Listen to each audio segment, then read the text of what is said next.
अवांजी समातुन ताईं radio voice of Sindh London.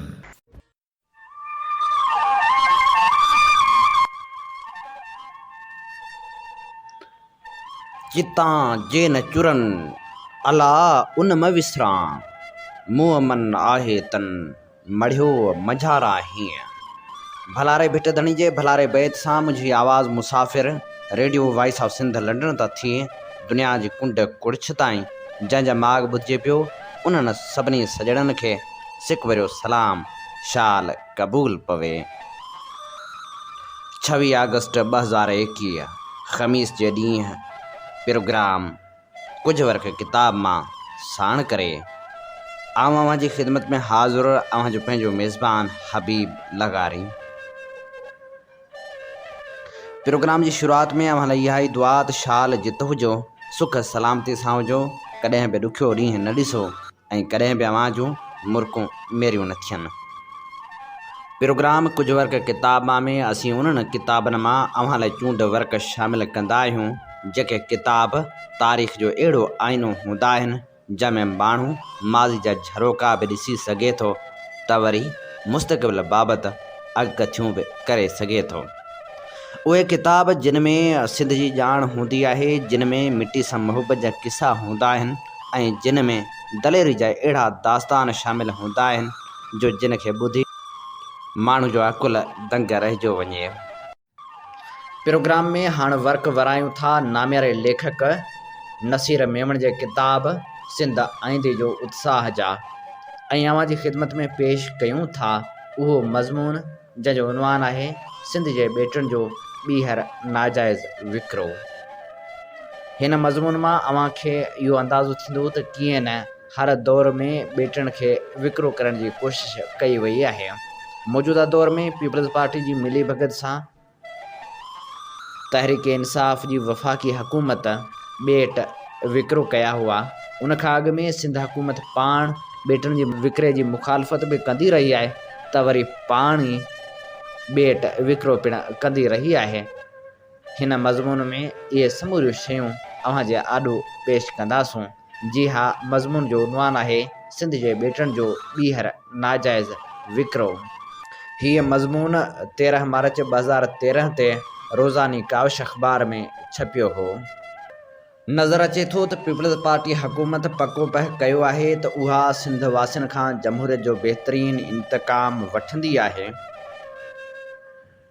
उहे सभु कम कंदी जेके परवेज़ मुशर्रफ न करे सघियो। मिसाल तौर परवेज़ मुशर्रफ हैदराबाद खे चइनि ज़िलनि में विरहायो ऐं कराची जा ज़िला ख़तमु करे उनखे हिकु तनज़ीम जे हवाले कयो। पर पीपल्स पार्टी सिंध खे अमली तौर ॿिनि इंतिज़ामी यूनिटनि में विरहाईंदे मकानी इदारनि जो निज़ाम आंदो। साॻी तरह 2006 में परवेज़ मुशर्रफ हुकूमत सिंध जा 2 ॿेट ॾिंगी ऐं भंडार दुबई जी कंपनी उमार खे विकिरो कया, पर सिंध वासियुनि जी सख़्त मज़ाहिमत सबबि उन रिथा खे अमल हेठि न आंदो वियो। पीपल्स पार्टी उन दौर में उन्हनि ॿेटनि जे विकिरे ख़िलाफ़ सख़्त मौक़िफ़ इख़्तियार कयो हो। अॼोको वज़ीर आला सैयद क़ाइम अली शाह, सूबाई सेक्रेटरी जनरल ताज हैदर, सेनेटर रज़ा रबानी, निसार खोड़ो, सैयद मुराद शाह ऐं ॿिया केतिरा ई अहम पीपी अॻवान उन रिथा खे सिंध जा असां नीलाम करण जी साज़िश करार ॾींदा रहिया। अॼु उन पार्टी जी हुकूमत में जॾहिं उहे साॻिया हमरा इक़्तिदार जी कुर्सियुनि ते वेठल आहिनि त उहे साॻिया ॿेट बहरिया टाउन खे विकिरो कया विया आहिनि। 11 मार्च 2013 ते अमरीकी सीड़पकार थॉमस क्रेमर ऐं मर्क रियाज़ जे विच में मफ़ाहिमत या यादाश्त ते सहियूं कयूं वियूं, जंहिं हेठि अमरीकी सीड़पकार ऐं बहरिया टाउन सेफ सिटी नाले अॾावती रिथा खे अमल हेठि आणींदा। बहरिया टाउन जे तर्जुमान मूजिबि उहो शहर 10 सालनि अंदरि मुकमिल थींदो, जंहिं में दुनिया जी सभ खां ऊची इमारत, बैनुल अक़वामी मयार जा शॉपिंग सेंटर ऐं ॿियूं अहम रिथाऊं तमीर कयूं वेंदियूं। अख़बारी ख़बरनि मूजिबि उन रिथा ते 15 खां 20 अरब डॉलर ख़र्च कया वेंदा। मल्क रियाज़ कराची जे साहिल वेझो मौजूदु ॿिन्ही ॿेटनि जंहिंखे इलाइक़े वासी भंडार ॾिंगी सॾींदा आहिनि ते अॾावती कम शुरू कराइण लाइ पिणु सिंध हुकूमत खां NOC हासिल करण लाइ राब्तो कयो आहे। सिंध हुकूमत ते NOC जारी करण जे लाइ या वरी चुप रहण लाइ हिकु तमामु वॾे असर रसूख़ रखंदड़ शख़्सियत जो तमामु घणो ज़ोर आहे। उन्हनि ॿेटनि ते मालिकी जी कूड़ी दावा रखंदड़ पोर्ट कासिम अथॉरिटी अॾावते रिथा लाइ मलिक रियाज़ जी कंपनी बेरिया टाउन खे विकिणी छॾिया आहिनि। उहो को पहिरियों भेरो न आहे जो उन्हनि ॿेटनि जो सौदो कयो वियो हुजे। 2006 में जॾहिं अरबाब रहीम सिंध जो वॾो वज़ीर हो, तॾहिं बि दुबई जे हिकु वॾी रियल इस्टेट कंपनी अमार प्रॉपर्टी खे उहे ॿेट विकिरो करण जी कोशिशि कई वई हुई। अमारून रिथा ते $43 अरब सीड़ाइण जो वाइदो कयो हो। 13 सालनि अंदरि हिकु नओं शहर अॾण वारी रिथा में अमार जो हिसो 85% हुजे हा, जॾहिं त पोर्ट कासिम अथॉरिटी जो रिथा में हिसो 15% हो।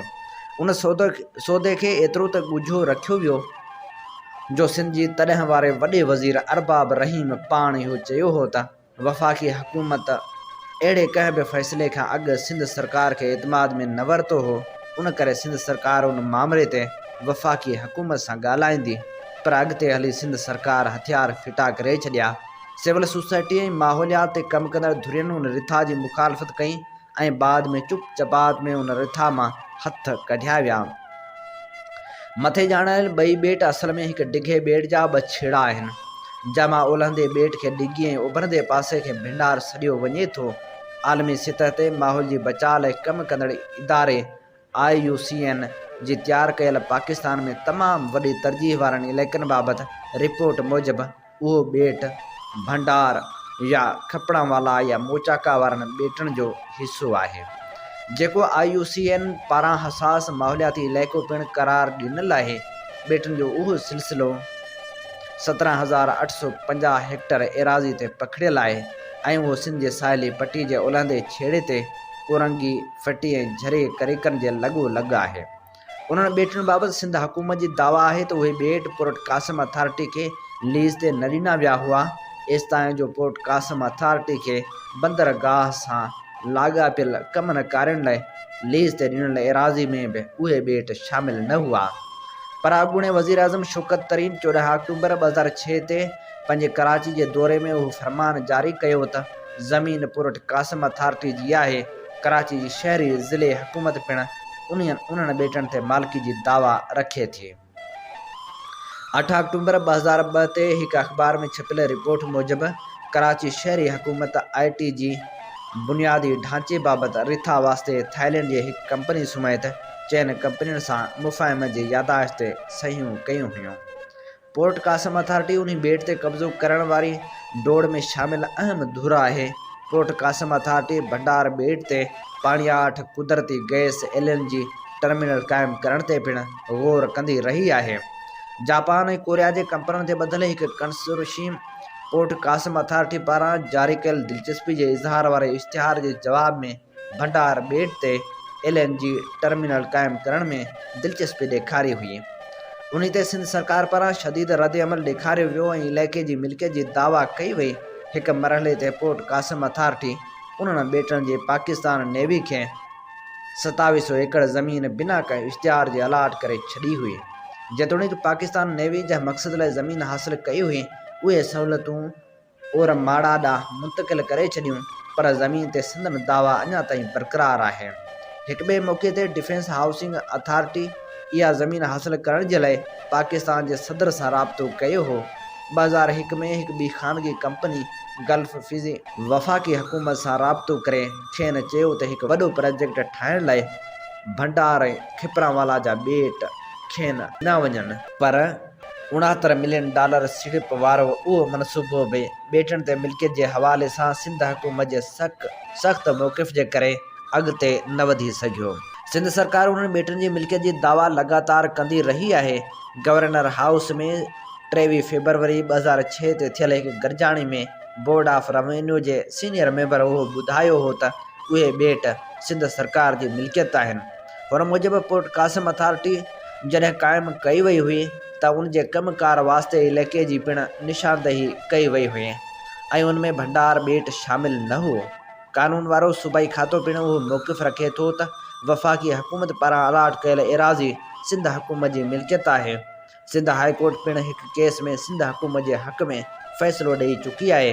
उन केस में क्लिफ्टन जे साहिल ते समुंड खे पोइ ते धिके हासिल कयल 750 एकड़ ज़मीन ते डिफेंस हाउसिंग अथॉरिटी जी मिल्कियत वारी दावा ते तकरार हलंदड़ हो। पाकिस्तान जो आइन पिणु सिंध सरकार जे मौक़िफ़ खे सही करार ॾिए थो।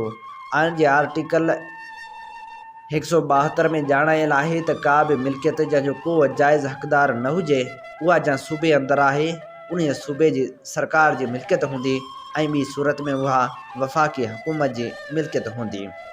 उन्हनि ॿेटनि जे माहौलियाती अहमियत खे सम्झंदे IUCN उन्हनि खे इंतिहाई अहमियत वारनि इलाइक़नि वारी लिस्ट में शामिलु कयो हो। IUCN जी तयारु कयल पाकिस्तान जे अहमियत जोॻनि इलाइक़नि बाबति तफ़सीली रिपोर्ट में ॼाणायो वियो आहे त उन्हनि ॿेटनि ते 10,000 हेक्टर एराज़ी ते तमर जा ॿेला आहिनि, जेके उन इलाइक़े में मच्छी ऐं झींगनि जी ओसर जो माॻ आहिनि। भंडार ॿेट साइन कुमियुनि जी वाध वेझ लाइ पिणु अहम इलाइक़ो आहे। उन्हनि ॿेटनि जो वारियासो साहिल उहो वाहिद इलाइक़ो आहे जिते तेज़ी सां ख़तमु थींदड़ नस्ल वारियूं सायूं कुमियूं पंहिंजी नस्ल जी वाध वेझ लाइ ईंदियूं आहिनि। मोचका ॿेट ते क़दीम रतोकोट जो क़िलो उन्हनि ॿिन्ही ॿेटनि जे वेझो मौजूदु आहे, जंहिंखे हिकु सियाहती माॻ तौरु तयारु करे सघिजे थो। उहो सिंध जी क़दीम तारीख़ जो हिसो आहे, जंहिंखे बहाल करे न सिर्फ़ु दिलचस्प तारीख़ी उञाण तौरु पेश करे सघिजे थो, पर उहो सियाहनि जी दिलचस्पी जो माॻ पिणु साबित थी सघे थो। मक़ामी माहिगीर बिरादरी जे गुज़र सफ़र ऐं रोज़गार जो दारो मिदार पिणु उन्हनि ॿेटनि ते आहे। साहिली ॻोठनि जे 25,000 आबादी मां 80% उन पाणी में मच्छी जो शिकार कनि था। उहो इलाइक़ो इंडस फ्लाईवे सां पिणु ॻंढियल आहे, जेको मक़ामी ऐं लाॾाऊ पखियुनि जे मुख़्तलिफ़ क़िस्मनि लाइ नस्ल जी वाध वीझ ऐं पालना लाइ अहम जाइ जो कमु ॾिए थो। कुदरत जे उन अमुल ख़ज़ाने जी हिफ़ाज़त हयातियाती नूह बाबति कन्वेंशन हेठि बि हुकूमत जो फ़र्ज़ु आहे, छो त पाकिस्तान उन कन्वेंशन ते सही कंदड़ 199 मुल्कनि में शामिलु आहे ऐं हुकूमत उन बैन अल-अक़वामी ठाह ते अमल करण लाइ लाहे अमल पिणु जोड़ियो हो। का बि अहिड़ी तरक़ियाती रिथा जेका उन इलाइक़े जे पुठिते पियल माण्हुनि खे पंहिंजे गुज़र सफ़र जे वसीलनि खां महरूम कंदी हुजे, तंहिंखे जटादार तरक़ी नथो चई सघिजे। तमर जे ॿेलनि वारो फितरी माहौल निज़ाम रखंदड़ उहे ॿई ॿेट आस पास जे पाणी में माहिगीरी लाइ बहितरीनु इलाइक़ो फ़राहम कनि था। इब्राहिम हैदरी ऐं मोहान जे ॿिनि निढनि ॻोठनि जी वॾी आबादी खे संदन गुज़र मुआश उन्हनि ॿेटनि जे चौधारी पाणी मंझां मिले थो। अॻे ई DHA ऐं मुख़्तलिफ़ बूट क्लब ठहण जे करे उन्हनि मुहाणनि मथां पंहिंजनि माहिगीरी जे पुराणनि माॻनि ॾांहुं वञण जा रस्ता बंदि थी चुका आहिनि। हाणे उन नई तरक़ी जे नतीजे में वधीक मुहाणनि जा हज़ारे ख़ानदान पंहिंजे गुज़र सफ़र जे वेझे वसीले खां महरूम थी वेंदा। कोरंगी ऐं फिटी क्रेकिज़ जे ज़रिए 4 खां 5,000 ॿेड़ियूं समुंड में मच्छी मारण लाइ वञनि थियूं ऐं उहे क्रेकिज़ उन्हनि जाड़नि ॿेटनि जे ॿिन्ही छेड़नि ते मौजूदु आहिनि। हिननि ॿेटनि ते तरक़ियाती रिथा शुरू थियण सां उनजी चुरपुर पिणु पाबंदियुनि हेठि अची वेंदी, जंहिंसां घटि में घटि 3 लख मुहाणा मुतासिर थींदा। सभ खां अफ़सोसनाक ॻाल्हि इहा आहे त जॾहिं परवेज़ मुशरफ जे दौर में उहे ॿेट विकिरो थी रहिया हुआ त पीपल्स पार्टी वॾी क़ौमप्रस्त पार्टी बणिजी बीठी हुई। अॼु उन पार्टी जे दौर में सिंध जा वसीला ईअं बेदर्दी सां समूरा क़ाइदा क़ानून लताड़े ज़मीन जे बुखियनि टोलनि हवाले कया पिया वञनि। पंहिंजे इक़्तिदार जे पिछाड़कनि ॾींहनि में पीपल्स पार्टी वेंदे वेंदे बि सिंध खे नवां ज़ख़्म ॾेई रही आहे, जंहिंखे सिंध वासी कॾहिं बि नज़रअंदाज़ न कंदा, सवाइ सियासी ऐं अवामी मज़ाहिब जे। हिननि ॿेटनि खे बचाए नथो सघिजे। हीअ चूंड मज़मून असां जी ख़िदमत में पेश करे रहिया हुआसीं किताब सिंध आईंदे जो उत्साह मां। हीउ मज़मून नामियारे लेखक नसीर मेमण जो लिखियलु हो ऐं हाणे प्रोग्राम में नामियारे लेखक क़ौमप्रस्त अॻवान ऐं ॾाहे रसूल बख्श पलीजीअ जे किताब संदी ज़ात हंजन जा वर्क वरायूं था ऐं अवां जी ख़िदमत में शामिल करियूं था चूंड वर्क। रसूल बख्श पली जो लिखे थो, पुराणा अदबी ऐं फ़नी क़दर ऐं टेक्निक टूटनि पिया, बराबरि टूटनि पिया, पर रुॻो टूटनि कोन पिया, बदिलजनि ठहनि ऐं जुड़नि बि पिया। उहो सिलसिलो शुरू खां वठी हलियो अचे ऐं हलंदो रहंदो। उन में का बि अहिड़ी ॻाल्हि कान्हे जेका बिल्कुलु अहिड़ी बि नहीं हुजे जो उन लाइ आसमान मां कंहिं बि न हवाई अदब जे नाज़िल थियण जी ज़रूरत पवे। अदब में उन जी टेक्निक में नवां अंसर सदाईं शामिल थींदा रहिया आहिनि ऐं थींदा रहंदा, पर हीअं न त अॻूणी हर ॻाल्हि रद्द ऐं समाज जा समूरा रिश्ता ग़ाइब। माण्हू छो न सम्झी सघंदा? आख़िर माण्हू कुझु न कुझु अरस्तू, बुअली सीना, गैलीलियो, मार्क्स, शेक्सपियर, रूमी ऐं लतीफ़ खे बि सम्झी विया। माण्हू काइनात जा कीअं क़ानून ऐं राज़ बि सम्झी विया, मादे जा, एटम बम जा, तो एटम नज़रे जा, ख़िला में समायल मक़नातीसी बरक़ी लहरुनि जा। अहिड़ो सम्झी विया जो काइनात खे फ़तह करणु शुरू करे छॾियो अथनि। माण्हू चंड ते पहुची विया आहिनि, समुंडनि जे पातालनि में पहुची विया आहिनि। हितां निशानूं था चुटनि त ठक वञो मरीख़ खे लॻे। माण्हू हज़ारें साल अॻु जो बाबली, ईसरी ऐं मिस्री लिखतूं पढ़ी विया आहिनि। मुंहिंजे दड़े जे लिखतनि खे लॻा पिया आहिनि। उहे माण्हू हुननि जी लिखत छो न सम्झंदा? हिकु ज़ोहल ऐं मश्तरी या सितारिल फासिनाटरी जी मख़लूक़ त नाहिनि जो हुननि जूं लिखतूं माण्हुनि खे सम्झ में न अचनि, पर पाण का सम्झण जहिड़ी ॻाल्हि बि त हुजे, का माना, को मतिलब बि त हुजे। पर हिननि जो कंहिं बि माना मतिलब सां वास्तो कोन्हे। हिननि खे पंहिंजूं बेमिसाल सलाहियतूं माना ऐं मतिलब जहिड़नि ख़सीस ॻाल्हि ते जान कड़ियूं कोन्हनि। हुननि खे नव जुवान साल पंहिंजी ज़ात जी आगाही रखंदड़, पंहिंजी ज़ात सां सचो अंदर जी पीड़ा में पुछंदड़, सलेब कुल्हे ते खणी बाबरनि कंडनि ते हलंदड़, भोर भोर थींदड़, टिड़ंदड़ पखड़जंदड़ ज़ात वारो जफ़ादार महाअदीब थियणो आहे। चर्चे जी ॻाल्हि त कान्हे, मतिलब ऐं माना जेतिरो घटि ओतिरो चङो, ओतिरी लिखत वधीक अलामती ऐं ख़्याली थींदी। मतिलब त माना बिनह न हुजे त अहिड़ी ॻाल्हि का बि लिखत नसूरी अलामत जी बि अलामत हुजे ऐं मथां जे उन में पढ़ंदड़ खे बिनह मत मां कढी छितो करे त पोइ ॼण खीर में खंडु पइजी वई। नए अदब जो बेमिसाल शाहकार तयारु थी वियो। आसपास जा के नक़ाद ऐं पुटण वारा जवान साल अदीब नए महाअदब जे चरणनि में सीस नवाइण लाइ अची ॻाहट थींदा। संसद शाहकार में लिखियल अज़ीम अलामती गुजारतनि जूं सवें भञणियूं ऐं रूहानी राज़ पेश थी वेंदा। को चवंदो पीढ़ी विछोटी जी अलामत आहे, को चवंदो निरास सचाई जी अलामत आहे, त को चवंदो न निरास सचाई जी अलामत न, सची निरासाई जी गुजारत आहे। मतिलब त जेतिरा ॾंद ॾाढ़ूं वञाए वेठल ॾाढे आदम जे वारे जा नवां नक़ाद, ओतिरियूं मुंहुं जी पकाए ऐं जाहिल ऐं खोखरी लफ़ाज़ी वारियूं तावीलूं। निंढे हूंदे ॿिनि ठगनि जो किसो पढ़ियो हुअसीं, जिन बादशाह खे चयो हो त असां तोखे सोनी तार मां उणियल अहिड़ा हैरत अंगेज़ कपिड़ा पाराया आहिनि जिन खे को बि बेवकूफ़ या तुंहिंजो वेरी ॾिसी कोन सघंदो। अहिड़ी तरह बादशाह खे उघाड़ो ई उघाड़ो घोड़े ते चाढ़े खणी संसद शहर में जलूस कढायाऊं। कंहिंखे बादशाह जी नज़र में बेवकूफ़ ऐं वेरी त थियणो कोन हो, सो सॼो शहर वाह वाह करण में लॻी वियो। आख़िर हिकिड़े ॿार वठी रड़ कई, अड़े बादशाह उघाड़ो, अड़े बादशाह उघाड़ो। तॾहिं वञी ठगी ज़ाहिर थी। सो ही बि पंहिंजे पर में सोने तार मां उणियल हैरत जहिड़ो अदबी लिबास ओढ़ियो वेठा आहिनि। केरु चवे शींहं खे त मूंखे खाव, केरु चवे बादशाह उघाड़ो। चालाकी जी बि का हद हुजे। पंहिंजा शाहकार बि लिखणा आहिनि, छपाइणा आहिनि, शहर शहर पहुचाइणा बि आहिनि, उन जूं तारीफ़ूं बि कराइणियूं आहिनि, महानओं अदीब बि सॾाइणो आहे। पर जेको वात मां अखर कढे त ॿेली ॾाहा थियो। हिन में अदब जी भाई कहिड़ी ॻाल्हि आहे त हिकदमि अखियूं फुटारे चइबो असां अव्हां लाइ न लिखियो आहे।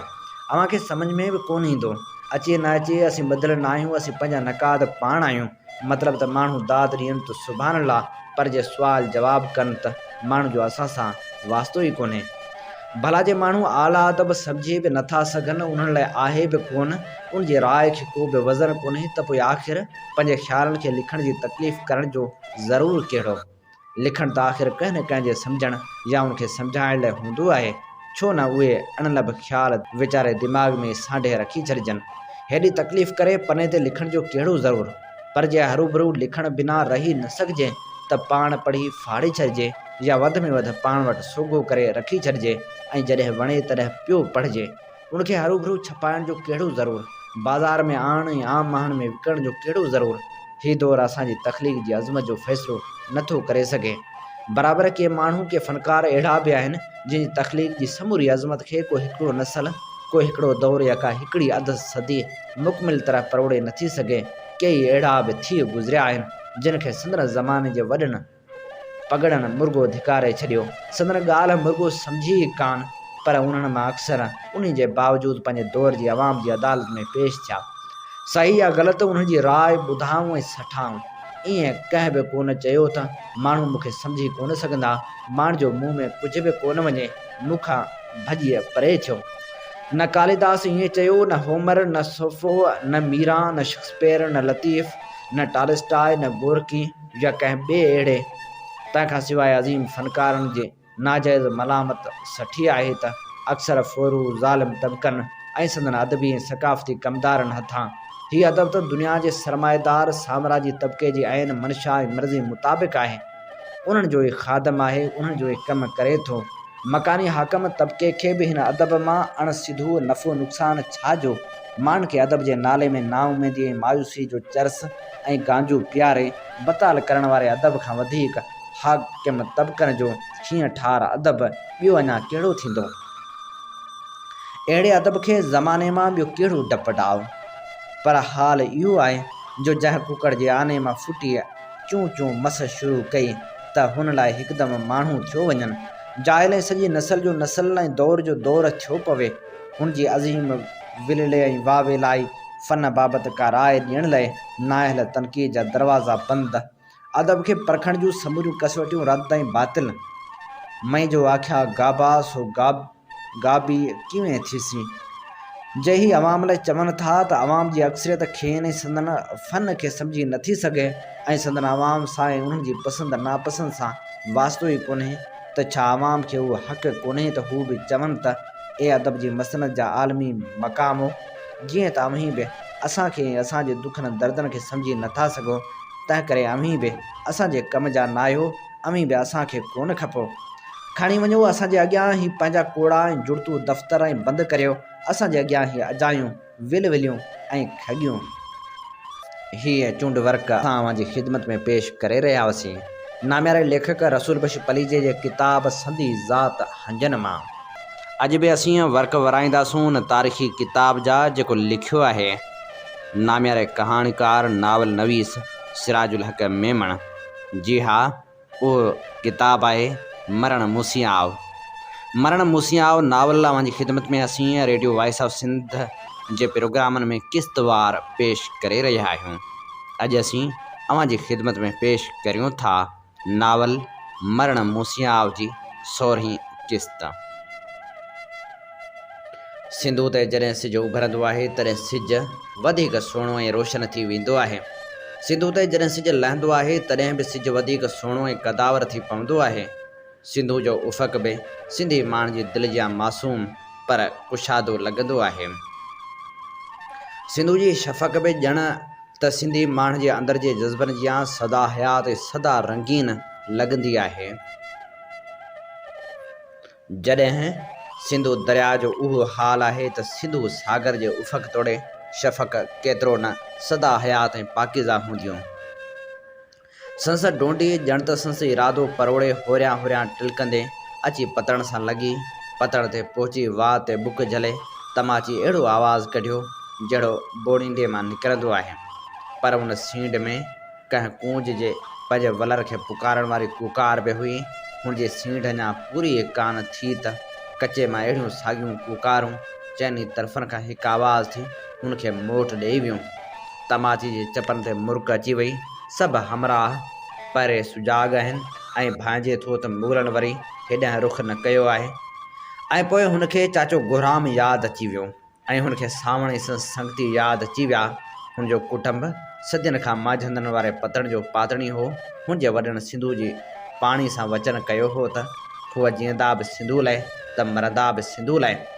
सिकंदर जे वक़्त खां हू दरिया जे ॿिन्ही कंधियुनि जा राखी हुआ। हुनजे कंहिं तड़ ॾाॾे जॾहिं सिकंदर जे लश्करनि जा घोराब लहवारा ईंदा ॾिठा हुआ तॾहिं पंहिंजे ॿिन्ही निंढियुनि मकड़ियुनि ऐं डूंडियुनि में मांगर जे तेल जा शाही मोरा ॿारे लुदड़े वांगुरु उन्हनि मकड़ियुनि हेठां तिड़गंदो खेनि धिकींदो घोराबनि जे विच में पहुचाए आयो। रात जे पोएं पहर दरिया जे विच सीर में बाहिनि खे ईअं पाण ॾांहुं सुरंदो ॾिसी यूनानियुनि खे पक थी वई त हीउ पक को जिननि भूतनि जो देश आहे, जंहिंजा माण्हू त माण्हू पर जिन भूत बि पंहिंजे देश जी धरती ऐं दरिया खे धारियुनि खां बचाइण कारण रातियूं जागी पहिरो ॾींदा था रहनि। ख़बर तॾहिं पयनि जॾहिं बाहि जा उहे सुरंदड़ मछ संदन वराबनि सां अची लॻा ऐं संदन ॾिसंदे ॾिसंदे उहे बाहि जो बख थियण लॻा। हीअ बाहि बि अजीब हुई जो जीअं थे उनखे पाणी मिलियो तीअं उहा वधीक थे भड़की उथी। हालत इहा थी जो यूनानियुनि खे पंहिंजे वराबनि मां दरिया में टिपी पंहिंजी जान बचाइणी पई। जॾहिं वराबनि जा सिड़ सड़ण लॻा तॾहिं हुननि खे अरोड़ जे सिराइनि जा इहे लफ़्ज़ यादि आया त जेसीं हिकिड़ो बि सिंधी जहिड़ो आहे तेसीं सिंधु जा ॿई किनारा यूनानियुनि लाइ दोज़ख जा आड़ाह बणियल रहंदा। अरोड़ जे माण्हू जो उहो पारा थो अॼु हू अखियूं ॾिसी रहिया हुआ। ऐं पोइ जॾहिं बि धारियुनि सिंधु जे पाणीअ सिंधु जे पेट खे सिंध खे ग़ुलाम बणाइण लाइ इस्तेमालु कयो तॾहिं सिंधु जे ॿिन्ही कंधियुनि ते रहंदड़ पातड़ियुनि मुहाणनि ऐं मीर बहरनि हुन जे वराबनि जहाज़नि ऐं ॿेड़ियुनि खे साड़े भस्म करे सिंधु दरिया जे हवाले थे कयो। जॾहिं बि सिंध आज़ादी ऐं छुटकारे जो साह थे खयों तॾहिं सिंधु जी हंज में सड़ सवां ऐं लाजू नवां टलिकंदा रहिया ऐं ॿेड़ियूं ऐं ॿेड़िया था सिंधु खे अरोड़ खां दीबल ताईं वणिज वापार जी शाहराह बणाए सिंध खे सोन जो सौगातूं ॾींदा रहिया। पर जॾहिं बि सिंध ग़ुलाम थी त सिंधु जो पेट पाणी सां पूरो हूंदे बि सुञो ऐं सखणो थी पवंदो हो। धारियुनि खे पार उकारण खां पातड़ी बस करे वेही रहंदा हुआ। ॿेड़िया था ॿेड़ा साड़े छॾींदा हुआ त मतां दुश्मन जा माण्हू या माल ढोइणो पवे। तंहिं राति संसि चाचो गोराम पतण जा ॿ पूर उकारे जॾहिं घर आयो तॾहिं असल हथनि मां पियो वञे। संसि मुंहुं मछल वांगुरु पिए भरियो, संसि छाती सिंधु जा पिए छोलियूं खाधियूं। हुन चाचे गोराम खे अहिड़े पूर में कॾहिं कोन ॾिठो। हू त अहिड़ो माण्हू हो जंहिंजा समूरा जज़्बा ऐं अहसास संसि मुंहं जे गुंजन में पंड पहण थी विया हुआ। चाचा ख़ैर त आहे, अॼु ॾाढो मौज में थो ॾिसजी, पतण तां पियो अची या कंहिं कलाड़ की हट तां। हुन खिलीअ खेसि खीकारियो, अबल असल ॻाल्हि ई न पुछ, ईअं सम्झ त को नओं मध पी आयो आहियां। चाचे गोराम सहकंदे चयो, पर बि ॻाल्हि जी फोरी खे फोल त सही त उहो वरी कहिड़ो नओं मद आहे जो असल वठी कोन पियो ॾे। हाणे हुनखे बि अची होरा खोरा लॻी, मतां ॿेड़ी में का वेंगस त कोन विहारे आयो आहीं। हुन चर्चे मां चयो, नड़े बाबुल, आऊं हिन उमिरि में कहिड़ी वेंगस विहारींदुसि, पर ॻाल्हि ई अहिड़ी आहे जो चाचा हाणे गुज़ार तूं न ॾे, कुझु अंत ॾे न त पाण कोन ठहंदासूं। तमाची कूड़ी कावड़ में चयो। गोराम माजंदनि वारे पतण जी पातड़ी हुजण सां गॾु तर जो ॾाढो मुड़सो हुन खां हर को कन हणंदो हो। तमाची जॾहिं खां साञा भरियो थियो हो तॾहिं खां हू पंहिंजे चाचे गोराम जे ॾींगाए जूं ॻाल्हियूं ॿुधंदो आयो। हुनखे अजब हो थींदो हो त जॾहिं गोराम घर ईंदो हो ऐं हू डोड़े संसि डडीअ ते चढ़ी वेंदो हो तॾहिं हू एतिरो कमरो ऐं मिठो हूंदो हो जो घड़ी लाइ हुनखे बि उहे ॻाल्हियूं विसरी वेंदियूं हुयूं जेके हुनजा जेॾा ऐं संगती रांदि रूंद कंदे हुनखे चाचे गोराम बाबति ॿुधाईंदा हुआ। डिॼी डिॼी चवंदा हुआ त मतां खेसि उहो ॿुधाई त असां तोखे इहे ॻाल्हियूं ॿुधायूं आहिनि। पोइ जॾहिं हू घर ईंदो हो तॾहिं हुनखे समूरियूं ॻाल्हियूं दिलि तां लही वेंदियूं हुयूं ऐं डोड़े वञी खेसि ॿख विझंदो हो। हुनखे सदाईं एतिरो प्यार ऐं पाॿो ॾिनो हो जो हुनखे सम्झ में कीन ईंदो हो त मुंहिंजा साथी हुन लाइ एतिरो डेजोड़ी में छो वरितल हुआ जो खेसि परियां ईंदो ॾिसंदा हुआ त टिड़ी पखड़ी वेंदा हुआ। पोइ जीअं तीअं हुनखे साञ ईंदी वई तीअं तीअं चाचे गोराम जो इसरार हुन ते खुलंदो वियो। हिकिड़ी हिकिड़ी करे हुनखे हू पंहिंजूं ॻाल्हियूं ॿुधाईंदो रहियो। जॾहिं खेसि शाह तारो बणाइण लाइ दरिया जी सीर में वठी टुॿियूं खाराईंदो हो तॾहिं हुन खेसि ॿुधायो त कंहिं ज़माने में जॾहिं दरिया में तरण जी गोए थींदी हुई तॾहिं हू ऐं तमाची जो पीउ शेरल सभिनी खां गोअ खणी वेंदा हुआ। जॾहिं खेसि वंझ हणण ऐं ॿेड़ी हलाइणु सेखारियईं तॾहिं खेसि ॿुधायईं त अधु ऐं आऊं ॿेड़ियुनि जी गोअ में हमेशह सभिनी हमराहनि खां गोअ खणी वेंदा हुआसीं। ऐं पोइ जॾहिं खेसि ॿिया हुनर सेखारण सां गॾु ॿिन्ही हथनि में 2 कुहाड़ियूं झलण ऐं हणणु सेखारियईं तॾहिं शुकारो भरे चयाईं, कुहाड़ी में अधो मुखां 2 हथियूं कसर हो, हिकिड़ो हथु पोयां ॿधी, हिकिड़े ई हथ में कुहाड़ी सां हूअ मूंखे ॿिन्ही हथनि में कुहाड़ियूं हूंदे बि मारे वेंदो हो। ऐं पोइ उन ॾींहुं खेसि हुन जेके ॿुधायो त तमाची जो सुख फिटाए वेंदो ऐं हू हिकु नओं तमाची बणिजी वियो। तमाची, तूं सिंध जे उन सदा मलूक सूर्य शेरल जो नीकर आहीं जंहिं जेसीं जेरो हो तेसीं कंहिं धारे खे सिंधु जो पतण उकरण न ॾिनो ऐं न वरी कंहिं दुश्मन जी ॿेड़ी खे हितां लहण ॾिनाई। तूं अञा ॼाओ हुएं अरगुननि सिंध खे ताराज करे छॾियो हो। मिर्ज़ा बाक़ी जो ज़मानो हुजे अदे जिन माजदनि खां मथे कंहिं अरगुन ॿेड़ी खे मटणु न थिए ॾिनो। आउं तिन ॾींहंनि जबल वयल हुउसि। मिर्ज़ा बाक़ी फ़रंगियुनि खे ॿ गुराब उधारे शाही सुखड़ियूं मुल्तान मोकिलण लाइ ठठे खां मथे चाढ़ियूं। ॿिन्ही गुराबनि में समें अरगुन ऐं तुरखान लश्करी हुआ। तंहिंखां सवाइ नंढियूं वॾियूं ॿेड़ियूं बि विहारो खनि हुयूं। तिन ॾींहंनि सिंध में मिर्ज़ा बाक़ी ख़िलाफ़ु सिंधियुनि शोरश कई ऐं अदे जिन खे नियापो मिलियो त उहे ॿेड़ियूं ऐं गुराब मटे विया त मुल्तान मां अरगुननि लाइ कुमक जी लहंदी ऐं सिंध जा बंद जेके टुटण ते हुआ से वरी घट बणिजी वेंदा। तमाची उन वक़्तु पंहिंजे हिन कंवरे ऐं मिठे चाचे जे अखियुनि में जेका रोय ॾिठी त हुनखे पहिरियों भेरो पंहिंजे जेरनि संगतियुनि जे ॻाल्हियुनि जी सच जी झलक ॾेखारे छॾी। उन्हनि अखियुनि में को अहिड़ो मच मतल हो जो ॼण त हुनजे सारे वजूद खे साड़े रहियो हो ऐं हूअ मच्छी जे छिलण वांगुरु बाहि जे तओ खां उभामी पियो। अदे जिन वारा कुल 12 हमराह हुआ। वटण 2 ॿेड़ियूं हुयूं, से बि पुराणियूं ॻठल पीठल ऐं टड़कियल। पर वाहड़े अदा वाह, वाहड़े तुंहिंजी सोरियाई मिर्ज़ा बाक़ी जे गुराबनि सां ऐं ॿेड़ियुनि सां हुननि उहा कार कई जेका असांजे वरड़नि सिकंदर जी ॿेड़ी सां कई। मागरनि जे तेल मां शाही मुअरा ऐं उमाड़ियूं ठाहे हूअ पंहिंजूं ॿेड़ियूं तारे मिर्ज़ा बाक़ी जे ॿेड़ियुनि जे विच में लही पिया। जॾहिं अरगुन जे ॿेड़ियुनि ऐं गुराबनि जा सिड़ सड़िया तॾहिं अधे जिन उन्हनि में चढ़ी पिया। अधे जे ॿिन्ही हथनि में कुहाड़ियूं हुजनि ऐं अरगुन जा कंध ज़ात अरगुन कोन बचो। अधे जिन जे हमराहनि मां 4 ॼणा मारिजी विया ऐं 3 ॼणा धकजी पिया। ॿियो मिड़ई थियो ख़ैर। पोइ त जेके जशन थिया ठठे मां सेवण खां नीरूं कोट मां वींदे अरोड़ ऐं रोहड़ी मां माण्हू उहे सड़ियल गुराब ॾिसण आया ऐं जशन में शरीक थिया। पोइ हुन ॾिठो त चाचो गुराम ॻाल्हि कंदे कंदे ॼण कुमाइजी वियो। हुनजे मुंहं मां रत सती निकिरी वियो ऐं थधो शुकारो भरे चयाईं। पोइ जॾहिं अरगुननि जा सोट मासात मुग़ल संदन वाहिरू थी आया ऐं सिंध जी वेड़ हाराईसूं तॾहिं अरगुननि ऐं मुग़लनि गॾिजी अधे जिन ते राता होरीनो। उन साॻे पतण खां सॾ पंध ते कारड़े टुकर वारे मुक़ाम वटि असांजा वाहण हुआ। घणो तणो सभु कखावा चवरा हुआ। मुग़लनि मां हिकिड़ा चवरनि खे बाहि ॾेई चौधारी घेरो करे बीही रहिया। जेको ॾांहुं ते भॻो आयो तंहिंखे तीरनि सां थे किरायाऊं। ज़ालूं ऐं ॿारड़ा बाहि खां बची पतण ॾे भॻा त अरगुननि जे जथा संदन पोयां पिया। दरिया में टिपण खां सवाइ ॿी वाह ई कान बची हुई। से वञी सिंधु जे हंज भेड़ा थिया। सॼी राति वेड़ हलंदी रही। चवनि था त अधे वारनि खे जेकॾहिं विहारो खनि वाहिरू पहुचनि हा त मुग़लनि ऐं अरगुननि खे वरी ठठे जो मुंहुं ॾिसणु नसीब न थिए हा।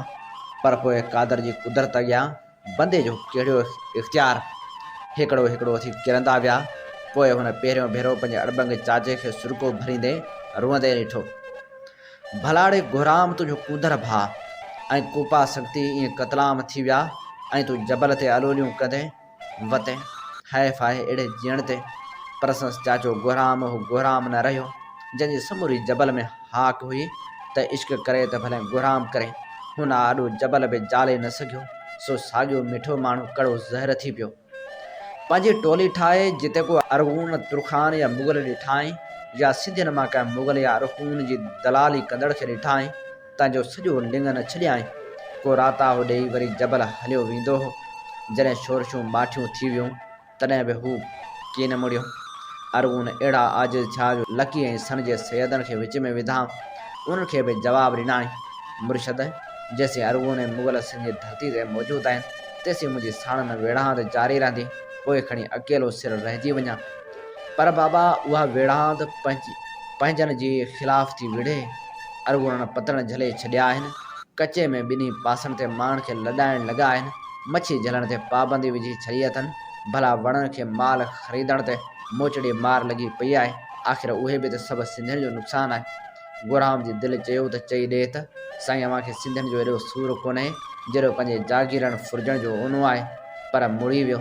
अलबत्ता होॾ में मुर्शिद जे मुंहं में शूके निहारींदो रहियो। तूं सम्झी थो त असीं को मुग़लनि ऐं अरगुननि जी सिफ़ारिश करणु आया आहियूं त भुलियो आहीं। पर हर ॻाल्हि जो वक़्तु हूंदो आहे गुराम। हिन वक़्तु सिंधी टिड़ी पखड़ी विया आहिनि। मंझंदि को गॾिजी वरी मुग़लनि या अरगुननि सां मुहाॾो अटकाइण जो अठ सठो बि कोन्हे। जेकॾहिं ईअं बदामनी ॾफेड़ रहियो त अरगुन असांखे पाण में विढ़ाईंदा रहंदा नंढा नंढा मुहाज़ खोलींदा, असांखे छिड़ विछड़ रखण में कामयाब थी वेंदा। कुझु वक़्त सां सुती सां गुज़रण ॾे त समूरा सिंधी वरी पंजनि पेरनि ते बीहण जहिड़ा थियनि। पोइ वरी बि हिकिड़े सेद सगोरे खे सम्झाइण जी कोशिशि कई, साईं उहे सियासत जूं ॻाल्हियूं मुंहिंजी सम्झ खां ॿाहिरि आहिनि। मूंखे रुॻो इहा ख़बर आहे त अरगून सिंध खे ॼवरनि वांगुरु चिंबड़िया पिया आहिनि। सिंध जो रत चूसे थुला थबरा ऐं मतारा थींदा वञनि। उन्हनि खे सिंध जे शरीर तां रोड़े कढणो आहे त हिकिड़ो हिकिड़ो सिंधी पंहिंजे लेखे जेसीं साणनि न विढ़ंदो तेसीं छुटकारो कोन मिलंदो। हुन उथंदे चयो, हुन लाइ ही मेड़ बि बेमाना हो, ही मिंथ बेअसर हुई। हुनखे सिंध जे मेड़ ऐं मिंथ दिलि में वढ विझी छॾिया हुआ। हुनखे पंहिंजे कुंदर भाव ऐं कूपा संगती छाती ते चढ़ियल थे भाया जेके अरगुननि ऐं मुग़लनि जे तीरनि ऐं संगीननि जो बख थिया हुआ। भला यार असांजी मेड़ नथो मञी त हिन अबहम जो बि त सोच, जेको भाणे जी अकेली निशानी वञी बचियो आहे। तूं पंहिंजी विड़ांत में पूरो आहीं ऐं ही मासूमी ऐं बेआसरे लुधड़नि जी ज़िंदगी पियो घारे। हीअ समूरो नसल जेको यतीम थी वियो आहे, उन्हनि खे बि त विढ़ां जे लाइक़ु बणाइण जो को सोचो अथई। हू जीअं उथियो हो तीअं ई उमालिक वेही रहियो। हुन तमाची ॾांहुं ईअं निहारियो ॼण खेसि पहिरियों भेरो ॾिठो आहे। तमाची जे हुन मासूम मुख में हुनखे पंहिंजो भाउ ॿिन्ही हथनि में कुहाड़ियूं खणी विढ़ंदो झेड़ींदो नज़र आयो। ऐं पोइ हुन खणी तमाची खे हंज में खयो, खेसि पंहिंजे भाकुर में भरींदे चयाईं, उन मेणे मारे विधो साईं, मूं आण मञी। मूं रुॻो पाण लाइ पिया सोचो, मूं रुॻो पंहिंजी कावड़ ऐं किरोह जी बाहि खे थधो करण जा पिया जतन कया। पर सिंध त हिन तमाची जी आहे, हीअ नसल सिंध जो आईंदो आहे। असीं त विढ़ांत में अरगुननि खां मार खाई पंहिंजा घाव वेठा सेकियूं, पर जे ही न विढ़िया त पोइ। हू ॼण पंहिंजे पाण सां ॻाल्हाए रहियो। मुर्शदनि खे वचन ॾेई हू पतण ते मोटी आयो। जबल वञण बि छॾे ॾिनाई। घणेई न्यापा सनीहा आयुसि, पर हू वरी जबल न वियो। हू तमाची ऐं संस जेॾनि जो उस्ताद बणिजी वियो। हू कंहिंसां बि किन ॻाल्हाईंदो हो। माण्हू संस वेझो अचण खां बि कीॿाईंदा हुआ। हू बि कंहिंखे बि वेझो कोन पवंदो हो, रुॻो हा हूअं करे पंहिंजे कम सां कमु। पतण खां घर, घर खां आखाड़ो, आखाड़े खां वरी घर, ईअं साल गुज़री विया। ऐं तमाची ऐं संस जेॾनि संगतियुनि हिन नए गुराम जी माठ मां उहो कुझु पिरायो जेको हूं त हू कंहिं मदरसे मां बि कोन पिरायनि हा। हुन खेनि न रुॻो विहणु सेखारियो, पर खेनि उहा मत मोटाए ॾिनी जेका सिंधियुनि खे पीढ़ी खां पीढ़ी ताईं रत जे ॻाढ़नि जुज़नि में शामिल थी मिलंदी आहे। चाचा पके पक, तूं कंहिं नए प्रीत जो पंध ॾिसी आयो आहीं। तमाची वरी चर्चो कंदे चयो, नणे बाबल, हीअ त पुराणी प्रीत जो पंध आहे जिते हाणे तोखे बि मूंसां गॾु हलणो आहे। गुराम जे अखियुनि जा मच कुझु माठा थींदा नज़र आया। तमाची जी दिलि बि कंहिं अजादे जज़्बे खां वधीक तिखी धड़कण लॻी। ॿुध, सावण वारनि जो न्यापो पहुतो आहे त फ़ैसिले जो वक़्तु अची वियो आहे। अॼु राति उनड़नि वारे ढोरे में समूरनि राजनि जा माण्हू अचणा आहिनि। असांखे बि कोठ ॾिनी अथनि। तमाची ॿुधी थो, सिंध वरी उथल खाइण वारी आहे। तमाची सावण वारनि जूं ॻाल्हियूं ॿुधियूं हुयूं। अहिड़नि सुरनि जो रुॻो ॻाल्हियूं त ॻाइबियूं आहिनि। हुआ माण्हू न पर ॾंद कथाऊं बणिजी वेंदा आहिनि। अहिड़ियूं ॾंद कथाऊं जंहिंखां सवाइ का बि कचहरी रिहाण में न बदिलबी आहे। तमाची ऐं संस संगती साथी जॾहिं गुराम सां गॾिजी उन्हनि वारे ढोरे में पहुता तॾहिं साझी अची थी हुई। हर राज मां ॾहाको हमराह आया हुआ। सभु पाण में ईअं थी मिलिया ॼण त हू सदियुनि खां हिक ॿिए खे सुञाणंदा हुआ। ईअं थिए हू ॿई कुर्ब सां मिलिया ॼण त वेझा माइट हुआ। हुन जी माइटी सिंध जे नाते जे करे एतिरी मानाइती हुई जो हिते ज़ात पात ऐं रत जे रिश्तनि खे का अहमियत कान हुई। हीअ त सिर जो सॾु हो, सिसी जो सौदो, कंधनि जो कारोबार हो। हिते केरु थो ज़ात पुछे, केरु थो कबीले जी ॻाल्हि करे। हीअ समा, ही सुमरा, ही उनड़, ही अबड़ा, हीअ शोरा, ही सहता, ही मुहाणा, ही मीरबहर, ही जुणेजा, ही पलीजा, ही मेमण, ही कोरी, ही सोढा, ही मेंद्रा, ही राणा, ही राजपूत, ही नागा, ही मैसर, ही लाखा, ही लोहाणा, ही जत, ही जाणेजा, ही सराही, ही कलोड़ा, ही खत्री, ही महता, ही कार्या, ही मेघवाड़, ही चना, ही चंड, ही सूरज वंशी, ही चंद्र वंशी, ही सैयद, ही सादात, ही काजी, ही अरब, ही अंसारी, ही कुरैशी, ही शेख, ही शीदी, ही मुसलमान, ही हिंदू, ही बुद्ध, ही जैन, ही सभु हिकिड़े कुड़म कबीले जा मिट हुआ। सिंध जी मिट्टी ऐं सिंधू जे पाणी जे अकेले वाहिद रिश्ते में सभु रंग नसल भेद भाव विसारे फ़क़्ति सिंधी हुजण जे नाते ऐं नाले में निहाल हुआ। जेॾो सिंध जो नाव हो जेॾो सिंधु जो मान हो ओॾो ई सिंधी हुजण जो नातो रिश्तो महान हो। पोइ तमाची हिकु नज़र सिंध जे हिननि पाधीड़नि ते विधी। मशरनि जी रोशनी में संस रोए। सिंध जी मिटी जहिड़ी मणियादार हुई, उन्हनि में पीरसन बि हुआ त गभरू बि हुआ। सवा नक, सीबता मुख, चापियूं ॾाढ़ियूं, वेकरियूं छातियूं, अॾोल जिस्म, उभामदड़ जज़्बा खणी हीअ सभु हिते सिंध जे सनीअ खे मान ॾियण आया हुआ। गोराम हुनखे सावण सां मिलण वठी आयो। सावण गोराम खे ॾिठो त खेसि ॿखे पइजी वियो। का देरि खेसि भाकुर में भरे बीठो रहियो, ॼण हुन खेसि पाण खां जुदा करणु न थे घुरियो। गोराम, ईअं यारियूं निभाइबियूं आहिनि, ईअं विसारबो आहे। सावण ॾोरापो ॾींदे चयो, सावण आउं तुंहिंजो मयारी आहियां, आउं बि पंहिंजे पर में तोखे सांढींदो अचां। हा, हिन सां मिल। हीअ अदे शेरल जो नीगर तमाची आहे। गोराम तमाची खे अॻियां कंदे चयो। सावण का घड़ी तमाची खे ॾिसंदो रहियो, पोइ संसां अखियुनि को उञाण सुञाणे खेसि खणी भाकुर में विधाई।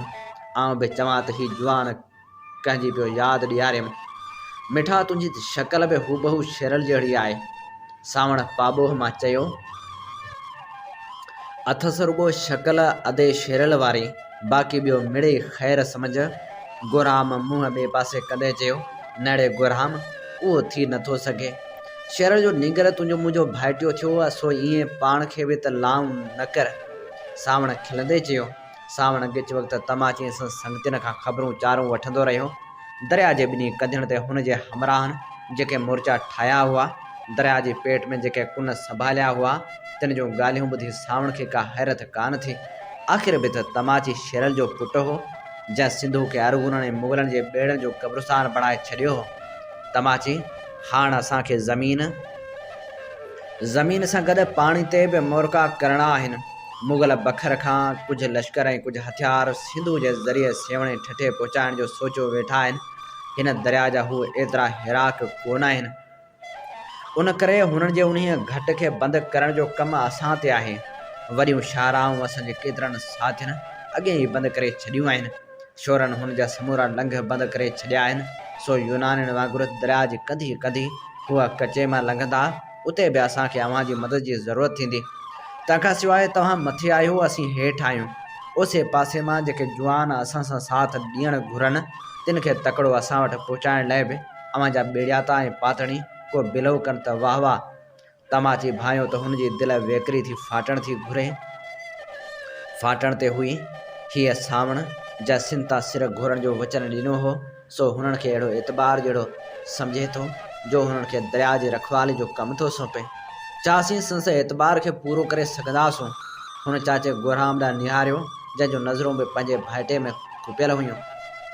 हुन चाहियो थे त तमाची खे हिन महिल छाती सां लाहे चवे, तमाची यर, तूं शल अधे जिन जा अणपूरा 68 सचा करे ॾेखारे। पर हुन पाण झले सावण सां गॾिजी मेड़ ॾांहुं मोटी आयो। ओचितो ॼण कंहिं अॻुवाट ॼाण मिलण ते समूरा माण्हू हेठि वेही रहिया। के कांभूं ॿधी वेठा त के ईअं ई उभ खोड़े वेठा हुआ, ॼण बसि हाणे उथीअ घोड़े ते चढ़ण वारा आहिनि। के जुआन अलबत चइनी तरफ़नि खां पहिरे सुजाग बतन वांगुरु बीठा हुआ। हुन जूं नज़रूं मेड़ जे बदिरां उन राहनि ॾांहुं हुयूं जितां राताहा लॻी थे सघिया। ऐं पोइ सावण जो आवाज़ संझा जी वेगाणप खणी बुलंद थियो। सिंध जा मोहदारो, अव्हां ते सिंध जो सलाम हुजे, जो अव्हां मुंहिंजे सॾ में सॾु ॾिनो आहे। आउं घणी डेघ कोन कंदुसि। अलाह थो ॼाणे त अॻे ई घणी देरि थी वई आहे।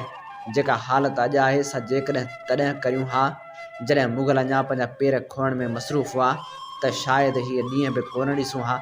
ऐं हुननि खे लाहौर ऐं दहली रवानो करण में असांखे एतिरी गहल करणी कान पवे हा। पर ख़ैर सो ॻाल्हि थे कयमि, मुग़ल जेके जुठियूं सिंधियुनि सां पिया कयूं, उन बि असांखे कोन दुंधाड़ियो। शायदि उनजो सबबु उहो हो त हूअ वॾी सियासत आज़माए रहिया हुआ। किन राजनि खे हुननि रीही रिबी पंहिंजो करे छॾियो। जंहिं राज खे उन्हनि पंहिंजे लाइ ख़तरो थे सम्झो, उनखे ॿियनि सिंधी राजनि सां वेड़ाए खेसि अकेलो हिकल करे हुननि संस ॼण बचो रुलाए छॾियो। हिकिड़े राज जो उहो हाल ॾिसी ॿिया पंहिंजी सलामती खे सिंध खां मथां सम्झी या त माठ करे वेही रहिया, या दरबार जहांगीरी में ख़िलातूं वठी थानिका थी वेही रहिया, त जीअं मुग़लनि जे शर खां बचियल रहनि। हुननि जी ॿी सियासत सिंधियुनि खे विढ़ाइण जी हुई, जंहिंमें जेकॾहिं का राज ख़िलाफ़ को क़दम खणणो हुन त मुग़लनि बदिरां हूअ कंहिं सिंधी राज जे कामोरे या कोटवाल खे उन सां निबेरण लाइ मोकिले ॾींदा रहिया।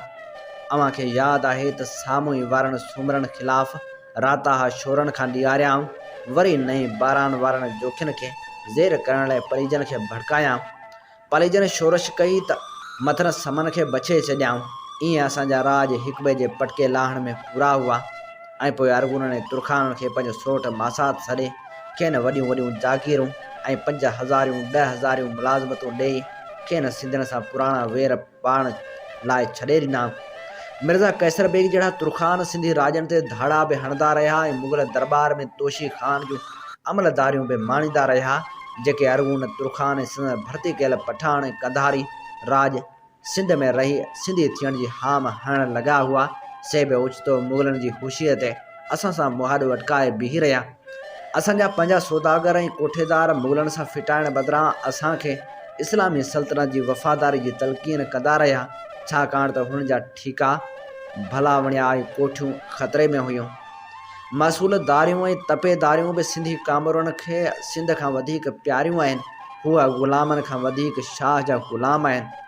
सावण का घड़ी माठ थी वियो, ॼण सोचींदो हुजे त अॻिते ॻाल्हि खे खणे या उते ई ख़तमु करे, पर उन विच में सिंध पीसजंदी रही, आम सिंधी पीड़जंदो रहियो। न हुननि जा नंग सलामत हुआ, न वणज वापार, न ज़मीनूं, न माल, न पोरियो, न कसब। मुग़ल त ख़ैर हाकिम हुआ, पर तुर्खान ऐं अरगून बि नए सिर सिंधियुनि जे पोयां पइजी विया, ॼण त हुननि खे नए सिर पुराणा हिसाब चुक्तू करण जो मौक़ो मिलियो हो। ख़ासि तरह सां जॾहिं खां पाईंदा बेग कोटवाल मुक़ररु थियो, तॾहिं खां त उहो ॾींहुं ख़ाली न हो जॾहिं कंहिं न कंहिं सिंधी महले कंहिं न कंहिं सिंधी राज ते आफ़त न आई हुजे। समूरी सिंध सां उहो हाल हो। जॾहिं बि कंहिं सिंधी राज पंहिंजे हद जे आमिल जी दाह मथे ते पहुचाई त दाद थियण जे बदिरां हुननि सां बेदाद थिए थियो। अहिड़ियूं अकूबतूं थे कयाऊं जो माण्हू मिठे बि माठ मुठे बि माठ करे वेही रहिया। सावण घड़ी लाइ माठ थी वियो। समूरे मेड़ में माण्हू ॼण बुत बणिजी साह रोके सावण जूं ॻाल्हियूं ॿुधी रहिया हुआ। से बि हुनजी माठ ते ॼण त ख़्वाब मां जागी पिया। हुनजो रोकियल साह शुकारो बणिजी निकितो। कंहिं पंहिंजी कांब छोड़े नए सिर ठाही जोड़ी कशी ॿधी त कंहिं पंहिंजे पटके जो वर सिधो कयो। जेके बीठा हुआ तिन बि पंहिंजे पेरनि तां ॿार हल्को करण लाइ गोॾा सिधा करणु शुरू कया। पोइ वरी सावण जो आवाज़ु गुंजो, पर शाबस आहे सिंध जे मदरसनि जे शागिर्दनि खे, जिन हिन भेरे असांखे दूधाड़े ॼण त ख़्वाब मां जाॻाए विधो आहे। जॾहिं हाफ़िज़ बिलाल में हथु विधाऊं त ॼण त सिंध जा समूरा मदरसा उभामी उथिया। कालो का नीगर ॼण छिता थी पिया। ही निढा नेटा जिन जॻियुनि जो रुगो ॻाल्हियूं ऐं ॾंद कथाऊं ॿुधियूं हुयूं, पतंगनि वांगुरु भड़के उथिया। हाफ़िज़ बिलाल जे मच ते मरण लाइ साबाहे आया। मुग़लनि सां उहो कुझु कयाऊं जेको अव्हां असां जहिड़ा झेड़ाक माण्हू बि हूंद कीन कनि। अव्हां त ॿुधो सो हूंदो, पर मूं अखियुनि सां ॾिठो आहे। मुग़लनि जी हिकिड़ी बि हवेली सॼी कान छॾियाऊं। जिते जिते मुग़लनि जूं रसद गाहूं, अनाज जा भांडा, गाह जूं दनूं ऐं माल खाना हुआ, वहटनि जूं कुड़ियूं हुयूं, तिन खे रातो राति भस्म करे छॾियाऊं। पाईंदा बेग खे हुक्मा हुक्मी मुग़लनि जे गढ़ मंझां खणी विया ऐं ॿिए ॾींहुं मिर्ज़ा रोस्तम बेग जी हवेली जे साम्हूं ट्यास ते संस लाश टंगियल हो। हुन वरी हिकु डिघो साह खणी चयो, ॾींहं क मुग़लनि में टाकोड़ा पइजी विया, साकी खाना बंदि थी विया, ग़ुलामनि जा नीलाम घर वीरान थी विया। मुग़ल सौदागरनि पंहिंजूं मॾियूं ऐं कोठियूं बंदि करे छॾियूं। केतिरनि मुग़लनि त लाहौर ऐं दहली वञण लाइ काफ़िला संभालणु शुरू कया। तुर्खान जॾहिं उहो रंग ॾिठो तॾहिं उन्हनि बि मुग़लनि मां कसरूं कढणु शुरू कयूं। हुन सम्झो त मुग़ल इजो था सिंध छॾनि, वारो करियूं त सिंध ते सेवण खे मर्कज़ बणाए वरी तुर्खान जी ग़ुलामी जो गट विझणु ॾुखियो कोन थींदो। उहो चवंदे सावण जे लफ़्ज़नि में जेको ज़हर उतिजी आयो सो माण्हू खे ॼण त पंहिंजी निड़ी में महसूसु थियणु लॻो। ऐं पोइ मुग़ल लश्करी सिंधी महलनि राजनि ऐं सिंधी वाहणनि में काहे पिया। शुरू में हुननि खे माण्हुनि खे हिसाइण ऐं मारकुट करण में कुझु कामयाबी बि थी। एतिरे क़दुरु जो किन माण्हू उहो बि चवणु शुरू कयो त हिननि वात ॻाढ़नि छोरनि जे करे मुग़ल लश्करी छिता थी पिया आहिनि। किन त पंहिंजे नीगरनि खे सम्झाइण जी बि कोशिशि कई, पर छोकर न मुड़िया। हुननि वरी बि टोलियूं ठाहे मुग़लनि ते राता ॾियण जी वाट वरिती।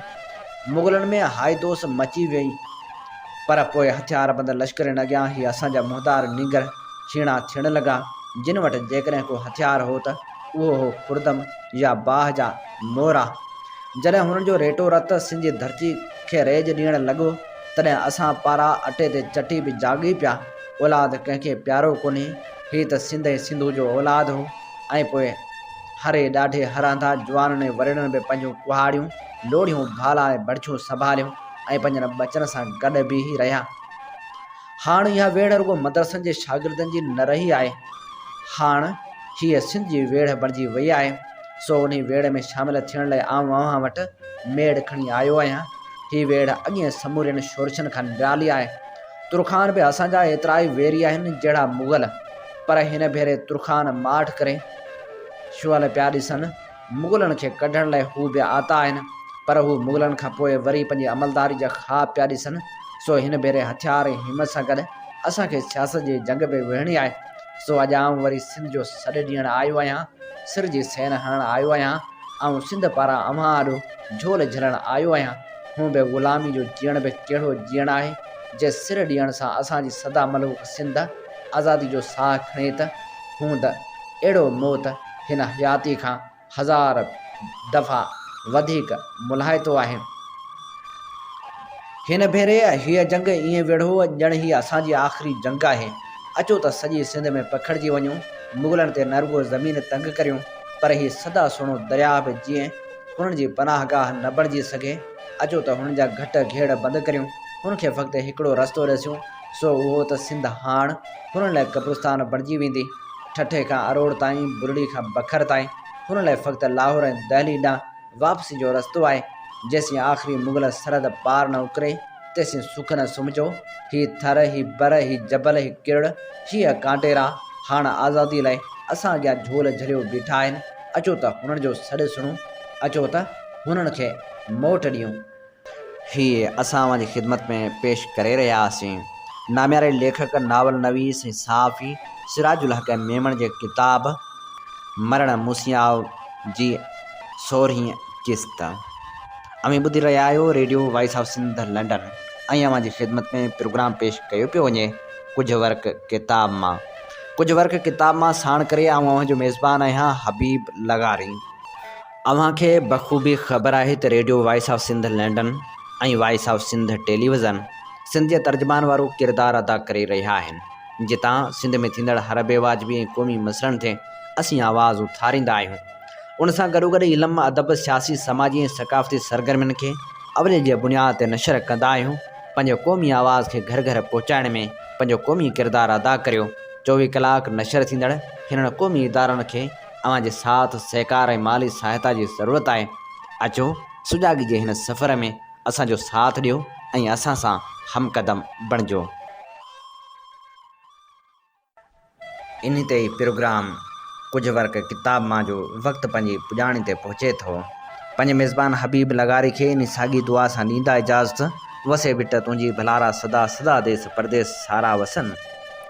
कॾहिं सिंध सिंध जी न मेरी थिए, कॾहिं मोड़ कंहिंजा न मुरझाइजनि।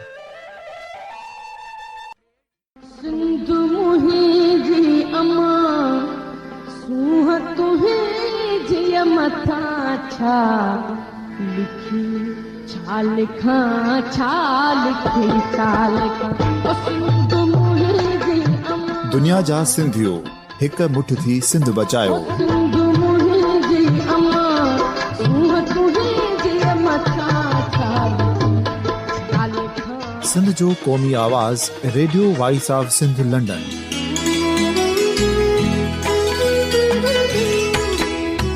Radio voice of Sindh London पंहिंजी नशरियात में सिंध जी सियासत, समाज, इक़्तिसादियात, तारीख़, क़ौमी उमंगुनि ऐं इख़्लाक़ियात मुतलिक़ सिंध जी हक़ीक़ी तर्जुमानी कंदे प्रोग्रामनि खे असराइतो बणाइण लाइ सिंध जे घण घुरनि ऐं धरतीअ सां प्यार कंदड़ अदीबनि, दानिश्वरनि, सहाफ़ियुनि, उस्तादनि, वकीलनि ऐं हर तबिके जे मानवारनि सजणनि खे सिंध में शऊरी इनकलाब लाइ सहकार जो सॾु ॾियूं था। अचो त गॾिजी सूफ़ियुनि ऐं संतनि वारी सिंध जो ओज हिकु मुठ थी वरी वापसि आणण वारे सफ़र जा साथारी बणिजऊं।